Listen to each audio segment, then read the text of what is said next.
কে তুই কাবিলার কাজে বাধা দাস? আমি রাজা আর ও আমার রানী। 1 থেকে 3 গুনবো, এর মধ্যে যদি এখান থেকে না যাস তাহলে কি করবি? হ্যাঁ কি করবি? আমরা কি ওদের থেকে রেহাই পাবো না? চলো আমার সাথে, আর যেন না আসে সেই ব্যবস্থা করছি। আসো। কাবিলা নামে এক গুন্ডারে পাঠাইছি। দেখো ওরা ঠিকঠাক মতো কাজ করতেছে কিনা। আমি কিন্তু বারবার ওই ফকিনীর বাচ্চা কাছে হাইরা যাইতাছি। হেরে তো যেতেই হবে মিস্টার তালুকদার। হ্যাঁ, আপনার পাঠানো গুন্ডা বারবার ঠিক মতো কাজ না করতে পারলে তো হেরেই যাবেন। এই মেয়েটা না হয় পরের মেয়ে, আমি তো আপনাদের ছেলে। আপনি এবং আপনার জামাই মিলে আমার জামাইরে নিয়ে একটাও বাজে কথা বলবি না। একদম চুপ। আজকে আমি বলবো, তোরা সব শুনবি, কারণ আজকের পর থেকে তোদের সবার সাথে আমার সম্পর্ক শেষ। এই যে তালুকদার সাহেব, আমি তো জানতাম আপনার সামনে থেকে যুদ্ধ করার লোক। একবারও চিন্তা করলেন না যে এই ছেলেটা একসময় আপনার বাপ ডাকতো? তুই কি করতেছিস সেগুলা? নাটক বন্ধ।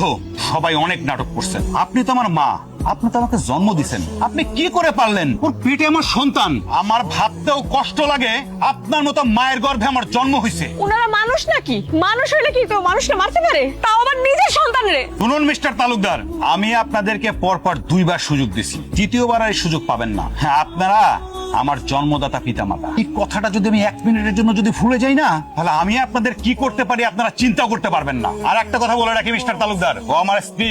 ওর উপরে বা আমার উপরে সজ্ঞানে অজ্ঞানে যদি কখনো... দাঁড়াও জামাই, কই যেতেছো?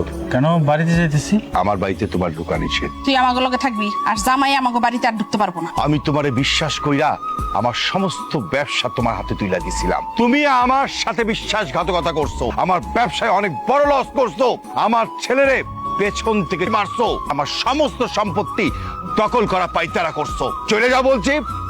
আমি জানতাম এরকম দিন আমার আসবে, আপনি সবকিছু বুঝা যাবেন। এই জন্যই তো আমি আগে আগে সব কাজ কাম সাইরে ফেলাইছি। কিছুদিন আগে একটা ফাইল দিছিলাম আপনারা সই করতে, মনে আছে? ওইটা কিসের? অফিসের কোনো কাগজপত্র ছিল না, ওইটা ছিল একটা দলিল। দলিলটা আপনার কাছ থেকে সুন্দর ছলে বলে কৌশলে সইটা করে নিছি। বাংলা সিনেমার ভিলেন গো দেখছেন না, কেমনে সই করে সবকিছু হয়ে যায়। তোর জামাই এগুলা কি করতেছে? তুই কিছু কষ্ট না কেন? আহা মা, বিয়ের পর স্বামী তার আপনজন। আমার স্বামীও আমার কাছে খুবই আপন। আর ও যা করেছে সবকিছু আমাকে জানাই করছে। তাই সম্মানে তোমরা এই বাড়ি থেকে চলে যাও, না হলে আমার জামাই তো একটু ঘাড়তেরা। তোর মতো মাইয়ার আমি পেটে ধরছিলাম? যে লোক জামাইয়ের উপরে ভরসা কইরা পোলার সাথে সম্পর্ক নষ্ট করে দেয়, আপনি আপনার কর্মফল পাইছেন না। জানগা, সুন্দর করে জানগা। আমরা যাব না, আমরা তোর এই প্রতারণা মানি না। কর্মফল একদিন তুইও ফিরে পাবি। কর্মফল তো পাই গেছি, সবকিছু সই করে নিয়ে নিছি না, এটাই তো আমার কর্ম ছিল। তোর কি আমগুলো একটু খারাপ লাগতেছে না? খুব খারাপ লাগতেছে। আমার জামাইয়ের তো আমি খুব ভালোবাসি, তাই এখন জামাইয়ের কথা শুনতে বাধ্য আমি। তাদের সাথে কথা বলে সময় নষ্ট করতেছো কেন?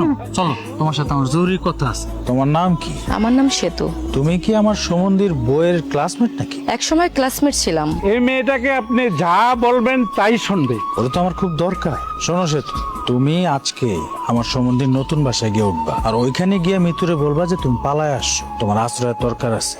আসলে আমার কাজটা কি মূলত সেটা বলেন। বুঝে গেছো না? তোমার প্রথম কাজ হচ্ছে ওদের দুজনের মধ্যে চূড়ান্ত পর্যায়ে একটা ঝামেলা বাঁধা। ওদের মধ্যে ঝামেলা বাঁধাতে হবে, এটাকে নিউজ করে চালিয়ে দেওয়া যাবে।